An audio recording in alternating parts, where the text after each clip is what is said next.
नमस्कार, स्वागत है आपका ओम क्लासेस में। ओम क्लासेस पूंडरी हरियाणा विद्यालय अध्यापक संघ संबंध सर्व कर्मचारी संघ के सौजन्य से चलाई जा रही है। मैं क्षेत्रपाल, गणित प्राध्यापक, हरियाणा विद्यालय अध्यापक संघ, प्रधान खंड पूंडरी, आपके समक्ष आज कक्षा 10 का गणित, जिसका प्रथम अध्याय है वास्तविक संख्याएं, उसको लेकर के प्रस्तुत हूँ। और हमारा एक ही उद्देश्य है, सबके लिए सुरक्षित शिक्षा, अच्छी शिक्षा, मुफ्त शिक्षा, यही हरियाणा विद्यालय अध्यापक संघ का उद्देश्य है। इसको चरितार्थ करने हेतु आज हम आपके सामने प्रस्तुत हैं। तो सबसे पहले वास्तविक संख्याओं को जब हम पढ़ाते हैं तो इससे पहले हमें पढ़ना जरूरी है प्राकृतिक संख्या, पूर्ण संख्या, पूर्णांक के विषय में। प्राकृतिक संख्या क्या होती है? 1, 2, 3, 4, 5, 6 अनंत तक जब हम जाते हैं तो इन्हें हम प्राकृतिक संख्याओं की श्रेणी में रखते हैं। अगर आपको कहा जाए कि गिनती सुनाओ तो आप प्राकृतिक रूप से बोलोगे 1, 2, 3, 4, जीरो का कोई ख्याल नहीं रखेगा। जैसे ही जीरो को हम इसके अंदर इंक्लूड कर लेते हैं, जीरो को इसके अंदर रख लेते हैं, तो 0, 1, 2, 3, 4 से लेकर के अनंत तक जब आप चाहोगे तो उसे हम पूर्ण संख्या की श्रेणी में रखते हैं, क्योंकि जीरो के साथ लगने से ये पूर्ण संख्या बन गई। इसके बाद पूर्णांक आपके पास 0, 1, 2, 3 से लेकर के अनंत तक। लेकिन आपके पास कोई भी नेगेटिव टर्म इसके अंदर नहीं है, माइनस वाली कोई भी टर्म इसके अंदर नहीं है। अगर आप इसके अंदर माइनस वाली टर्म भी जोड़ देते हैं तो ये संख्याएं आपको माइनस इन्फिनाइट तक, तो ये संख्याएं आपको पूर्णांक देती हैं, माइनस अनंत से लेकर के प्लस के अनंत तक। इसके बाद आपके पास आती हैं अपरिमेय संख्याएं और परिमेय संख्याएं। परिमेय संख्याएं और अपरिमेय संख्याएं कहां से आपको क्लियर होती हैं? परिमेय संख्याएं वे संख्याएं हैं जो p/q के रूप में प्राप्त होती है, परंतु q का मान कभी भी 0 नहीं होता। अपरिमेय संख्याएं ऐसी संख्याएं जो न तो शांत हो। परिमेय संख्याओं को जब आप डील करते हो तो आप देखोगे इसमें दो प्रकार की संख्याएं मिलेंगी आपको। एक शांत, यानी जो दशमलव के कुछ अंकों के बाद जाकर के रुक जाएंगी, पूरा पूरा विभाजित हो जाएंगी, जिसमें शेष 0 बन जाएगा। और एक बन जाती हैं कुछ अशांत परंतु रिपीटेड, यानी बारंबारता, जिसमें बारंबारता आती है। यानी दशमलव के जैसे आप 1/3 करते हो, 0.333 बार बार आएगा, यानी 0.3 बार। 1/7 करते हो तो जो जैसे ही आप 1 को 7 से भाग करोगे तो क्या आएगा? 7 एकम 7, 3 0, 7 चौके 28, 2 0, 7 दूनी 14, 6 0, 7 8 56, 4 0, 7 पंजे 35, 5 0, 7 7 49। 1 दोबारा से 1 आ गया, क्योंकि हमने 1/7 लिया था, अर्थात दोबारा से 1 आ गया, ऊपर 0 आएगी, दोबारा 10 बनेगा, फिर 30 बनेगा। इसी प्रकार से ये क्रम चलता रहेगा, अर्थात 0.1428557 ये बार बार आता रहेगा। ऐसी संख्या को बोलते हैं हम अशांत बारंबारता। परंतु कुछ संख्याएं होती हैं जो न तो शांत है, यानी पूरी पूरी खत्म होती हैं, और न ही वो अशांत है, यानी न कि वो बार बार रिपीटेड है। तो उनका दशमलव के बाद बार बार रिमाइंडर उनका रिपीट होता है, या फिर उनका जो पॉइंट के बाद संख्या है वो बार बार रिपीट होती है। ऐसी संख्याएं नहीं होती। ऐसी संख्या को हम अपरिमेय संख्याओं में रखते हैं, जैसे वर्गमूल 2, वर्गमूल 3, वर्गमूल 5, वर्गमूल 7। इसके अलावा log ऑफ x और e, ऐसी संख्याएं जो दशमलव के बाद न तो पूरी पूरी विभाजित होती है, पूरा पूरा कटता है, और न ही वो एक ही संख्या उसमें बार बार आती है, रिमाइंडर उनका बार बार रिपीट नहीं होता। मुख्य रूप से इनके अंदर प्राथमिक संख्या होती है, जो कि हम अक्सर करते हैं, प्राथमिक संख्या वर्गमूल के अंदर होती हैं, जो यहाँ पर आएगी। तो प्रमेय और अप्रमेय संख्याएं कहाँ पाई जाती हैं? कोई भी दो आपके पास वास्तविक संख्याएं हैं, कोई भी दो आपके पास पूर्णांक है, 0 और 1, 1 या 2, इसके बीच में अनेक प्रमेय और अप्रमेय संख्याएं हैं। ये कैसे क्लियर होगा कि इसके अंदर अनेक अप्रमेय संख्याएं हैं? जैसे आप 1 और 2 के बीच में देख लें, अगर आप 1 को भी 10 से गुणा और 10 से भाग करोगे और 2 को भी 10 से गुणा 10 से भाग करोगे, आपके पास आएगा 20/10। भाग करोगे 2 आ जाएगा, इसमें क्या आएगा आपके पास? यहाँ आपके पास 10/10, भाग करोगे तो 1 प्राप्त हो जाएगा। 10 के बाद 11, 11/10, 12/10, 13/10, 14/10, 15/10, 16/10, 17/10, 18/10 और 19/10। लास्ट में क्या आ जाएगा? 20/10। तो 10/10 से लेकर के आप 20/10 तक जब आप गए हो तो आपके पास कितनी संख्याएं आ गई? 1, 2, 3, 4, 5, 6, 7, 8, 9 संख्याएं आ गई। तो यहाँ से दो बातें आपको पता चलती हैं। पहली बात कि जब भी दो पूर्ण संख्याओं के बीच में आपने जितनी भी संख्याएं निकालनी हैं, प्रमेय संख्याएं निकालनी हैं, उससे एक बड़ी संख्या को उससे गुणा कर लो। अगर आपने 1 और 2 के बीच में 9 संख्याएं निकालनी हैं तो 10 से गुणा 10 से भाग कर लो। अगर 5 संख्याएं निकालनी है तो 6 से गुणा 6 से भाग कर लो। 8 संख्याएं निकालनी है तो 9 से गुणा 9 से भाग कर लो। उसके बाद जो आपका सीक्वेंस बन गया, जो आपका नेचुरल नंबर का एक सीक्वेंस बन गया, पूर्ण संख्याओं को प्राकृतिक संख्याओं का एक सीक्वेंस बन गया, उसको फॉलो करेंगे। 10/10 के बाद 11/10, 12/10, 13, 14, 15, 16, 17, 18, 19 और बाद में ये 20/10 आपके पास ऑलरेडी है। तो ये सारी इसके बीच में प्रमेय संख्याएं प्राप्त हो जाती हैं। इसी प्रकार से अगर आप वर्गमूल 2 को सोल्व करते हैं तो आपके पास क्या आ जाएगा? 1.4142, इस प्रकार से संख्या चलती रहेगी। वर्गमूल 3 को करेंगे तो 1.732, इस प्रकार से चलता रहेगा। कोई भी संख्या रिपीट न तो पॉइंट के बाद होती है और न इसका रिमाइंडर सेम आता है, न ही पूरी पूरी ये कटती है। तो ऐसी संख्याएं इसलिए ये अप्रमेय संख्याओं की श्रेणी में आ गई, परंतु होगी इसी के बीच में। आप देखोगे 1 और 2 के बीच में वर्गमूल 2 भी आता है और वर्गमूल 3 भी आता है। वर्गमूल 5 2 और 3 के बीच में आ जाएगा। इस प्रकार से हमारे पास दोनों की अनगिनत अनेक संख्याएं हैं। अभी हम कंटेस्ट पे आते हैं। जब 1.1 को हम करने चलते हैं तो 1.1 में हमारे पास यूक्लिड विभाजन एल्गोरिथम आता है। तो यूक्लिड एक महान मैथमेटिशियन गणितज्ञ हुए हैं। यूक्लिड विभाजन एल्गोरिथम, इसी का हम आज जिक्र करेंगे। यूक्लिड एक महान मैथमेटिशियन थे। उन्होंने HCF हाईएस्ट कॉमन फैक्टर के सिद्धांत पर ही इस श्रेणी को लिया है। HCF क्या कहता है? Highest common factor. दो संख्याएं आपके पास 42 और 35, इनके आप फैक्टर बनाएंगे। फैक्टर मैंने टुकड़े, कॉमन मीन्स एक जैसा, हाईएस्ट मैंने सबसे बड़ा, सबसे बड़ा एक जैसा टुकड़ा, जिसे हम HCF कहते हैं। तो 2 दूनी 4, 2 एकम 2, 3 सत्ते 21, 7 एकम 7। ऐसे ही 35 को करते हैं। 5 सत्ते 35, 7 एकम 7। आप क्या देखते हो? 42 के टुकड़े आ गए आपके पास 2, 3, 7 और 35 के टुकड़े क्या क्या आ गए आपके पास? 2, 3 और 7। अब हाईएस्ट और कॉमन, दोनों में कॉमन कौन कौन हो गए?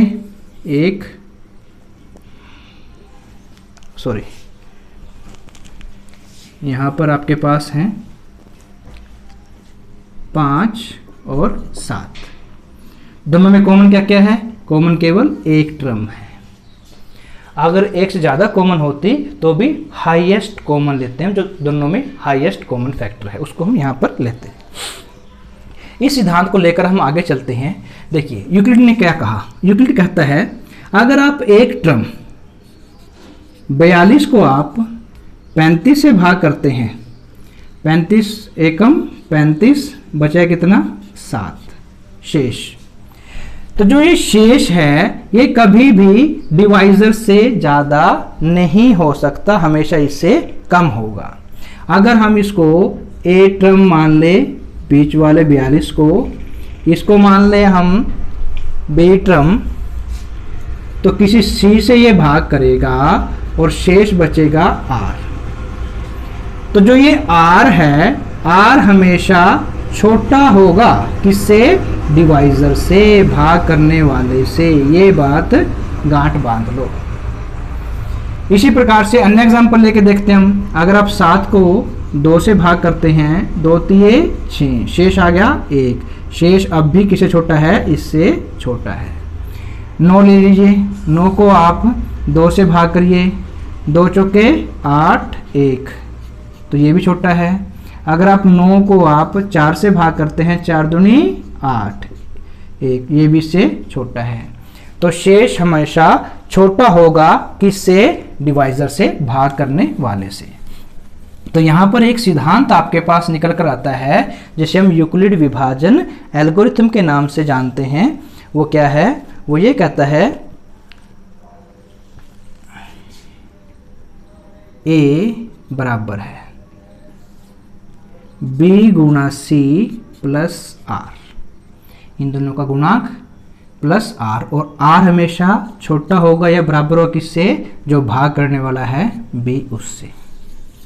ये आपका है यूक्लिड विभाजन एल्गोरिथम।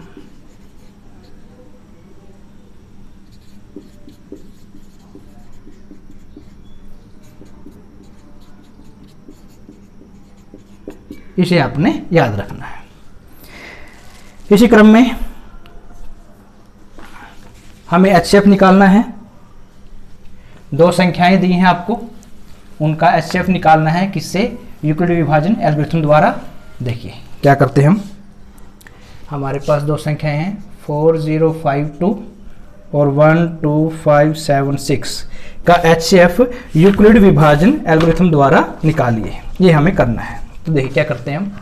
जब हम 12,576 को भाग करते हैं 4052 से, 12,576 को जब हम 4052 से भाग करते हैं तो क्या आता है?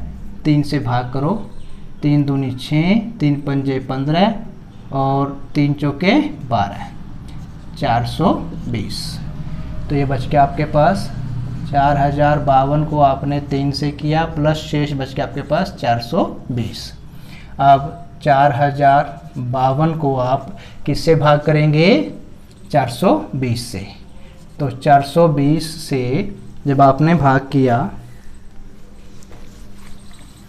इसकी अभी ज़रूरत नहीं है तो इसको हम रब कर देते हैं। अब इसको हम भाग करते हैं 4052 को 420 से, आपके पास क्या आएगा? 900, 9 दूनी 18, 1, 9 चौके 36 और 1 37। क्या बचता आपके पास? आपके पास बचता है 272। तो यहाँ आपने 9 से भाग किया और आपके पास 272 बच जाता है। फिर आप 420 को करते हैं, किससे करेंगे? 420 को आप 272 से करते हैं। 272 एकम 272, शेष आएगा 148।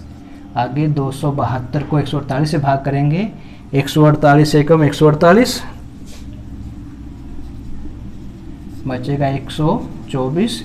124 से हम 148 को भाग करते हैं, 124 से कम 124, बचेगा यहाँ पर 24।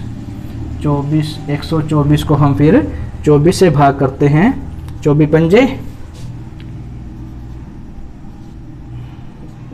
120, 4 आ गया। फिर आ गया आपके पास 24, 4 छिके 24। जहाँ पर आपका पूरा भाग हुआ है, यानी जहाँ पर रिमाइंडर आपका 0 बनता है, वहाँ पर आपका HCF प्राप्त होगा। तो ये आपके पास होगा HCF 4। लिखते कैसे हैं वही यूक्लिड के तरीके से लिखेंगे। 4052 को जैसे लिखा है हमने, फिर 420 को लिखेंगे। 420 किससे लिखा है, 272 गुणा 1 जमा शेष हो गया 148। फिर 272 को कैसे लिखेंगे, 148 गुणा 1, 148 गुणा 1 जमा शेष आ गया आपके पास 124। उसके बाद 148 को कैसे लिखेंगे, 124 गुणा 1 जमा शेष कितना आ गया आपके पास 24। फिर 124 को लिखेंगे, कैसे लिखेंगे, 24 गुणा 5, 24 पंजे 120 और जमा 4। फिर 24 को लिखेंगे, 24 को लिखेंगे 4 6 24, शेष आ गया 0।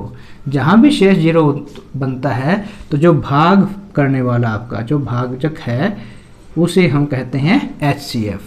तो यहाँ पर HCF किस किस का, 4052 और 12576 का आपके पास आता है 4 ये आंसर आ गया। इसी क्रम में अभी हम एक्सरसाइज क्वेश्चन कुछ कर लेते हैं, देख लेते हैं।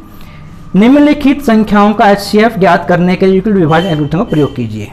आपके पास है 135 और 225। 1.1 का पहला प्रश्न है ये, फर्स्ट का फर्स्ट। तो बड़ी संख्या को बीच में रखेंगे, छोटे से भाग करेंगे। 135 से करते हैं, 135 एकम 135, 0 12 में से 3 गया 9, इधर आ जाएगा 135, 90 एकम 90, बचा कितना 45, 45 दूनी 90, ये शेष आ गया 0। तो ये बन जाता है आपका HCF। देखिए लिखते हैं इसको, 225 को आपने किससे भाग किया, 135 से। 135 को 1 से गुणा किया, गुणा 1 जमा शेष कितना आ गया 90। फिर आपने 135 को भाग किया किससे, 90 एकम 90, 90 से भाग किया और शेष आ गया आपके पास 45। फिर आपने 90 को भाग किया किससे, 45 से, 45 दूनी 90, शेष आ गया 0। तो यहाँ पर HCF क्या आ जाएगा आपके पास, HCF 225 और 135 का आपके पास आता है 45। ये आपके पास आंसर आ गया। इसी तरीके से सेकंड और थर्ड पार्ट हम करेंगे। चलिए question number second. Question number second आपके पास है, दर्शाइए कि कोई भी धनात्मक विषम पूर्णांक 6 क्यू जमा 1, कोई धनात्मक पूर्णांक है, विषम पूर्णांक है, उसे हम 6 क्यू जमा 1, 6 क्यू जमा 3 और 6 क्यू जमा 5 के रूप में रख सकते हैं।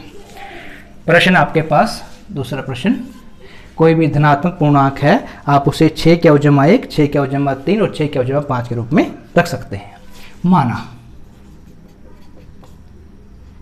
माना x एक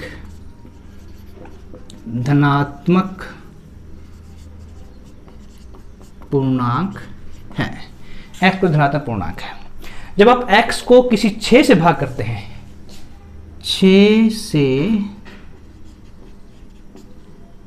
x को 6 से भाग करने पर कौन सी विधि द्वारा करते हैं, यूक्लिड विभाजन एल्गोरिथम। यूक्लिड विभाजन एल्गोरिथम क्या कहती है आपको, वो कहती है कि जो शेष होगा वो हमेशा भाग करने वाले से छोटा होगा।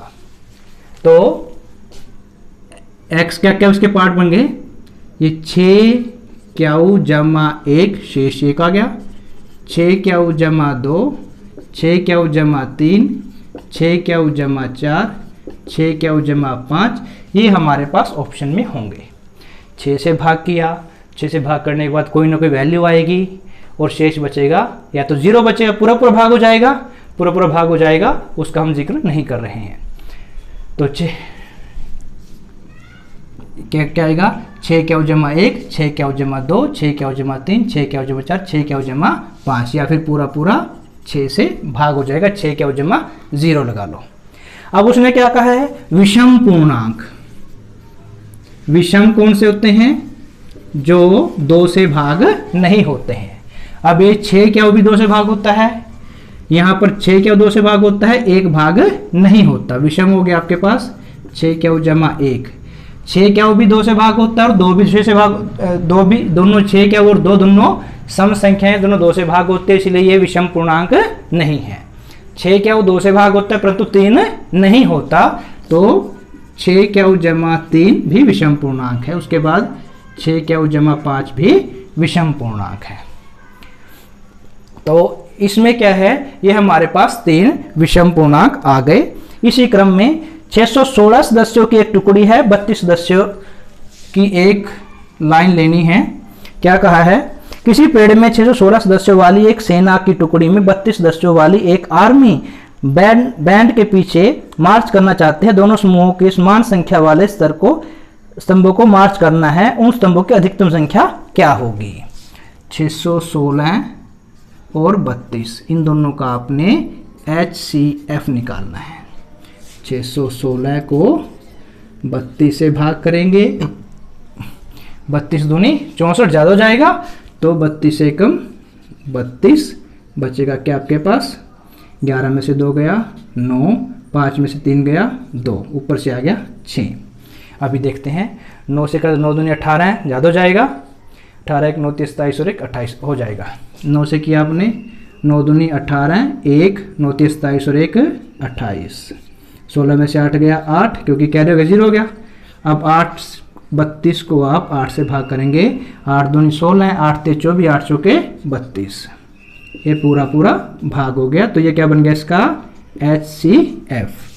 616 को आपने 32 से भाग किया, 19 पे गया और शेष आ गया आपके पास 8।